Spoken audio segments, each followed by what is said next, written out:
ইস, কি কালারফুল লাগছে তাই না? এটা কিন্তু কালারফুলের পাশাপাশি টেস্টফুলও।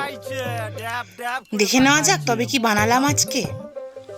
প্রথমে একটা কড়াই বসিয়ে কড়াইতে জল গরম করতে দেব। তার মধ্যে 1 মুঠো পরিমাণ ভিজিয়ে রাখা মটর দিয়ে দেব 10 মিনিটের জন্য সিদ্ধ হওয়ার জন্য। এরকম টকবগিয়ে ফুটে এলেই ঢাকনা খুলে জল ছেঁকে মটরগুলো তুলে নিতে হবে। ব্যাস, এবার ওই কড়াইতেই 2 চামচ পরিমাণ সাদা তেল দিয়ে দেব। তেল গরম হলে চেরা শুকনো লঙ্কা আর কালো সর্ষে ফোড়নে দেব। এবার দিয়ে দেব কুচি কুচি করে কেটে রাখা আলুগুলো। ভালো করে নেড়ে চেড়ে নিয়ে ঢাকা দিয়ে রেখে দেব 2 মিনিট। এবার মটরগুলো এরকম সিদ্ধ করতে হবে যাতে হাতে ভাঙা যায় কিন্তু গলে না যায়।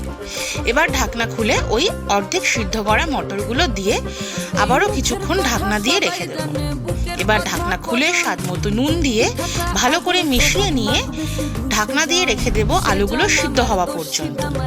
আলু সিদ্ধ হলে ঢাকনা খুলে দিয়ে দেব টমেটো কুচি আর কাঁচা লঙ্কা কুচি। ভালো করে মিশিয়ে নিয়ে দিয়ে দিতে হবে ভিজিয়ে রাখা কিশমিশ। কিশমিশ দেওয়ার পরে এবার এগুলো হাই ফ্লেমে ভালো করে ভেজে নিতে হবে, আর গ্যাস কমালে চলবে না। আলু সিদ্ধ হয়ে গেছে। এবার দিয়ে দেব স্বাদ মতো চিনি। নিরামিষ দিনের এই সাবু কিন্তু মিষ্টি মিষ্টি না হলে ভালো লাগে না মোটেই। চিনি দিয়ে মিশিয়ে নেওয়ার পর দিয়ে দেব ভিজিয়ে রাখা সাবু দিয়ে আর গ্যাস কমানো যাবে না। হাই ফ্লেমে 2 মিনিট নেড়ে মিশিয়ে নিলেই তৈরি আমাদের এই মটর সাবু। রোজকার সাবুর পোলাওয়ের থেকে কিন্তু যথেষ্ট আলাদা খেতে। একবার বানিয়ে জানাবেন কেমন লাগলো।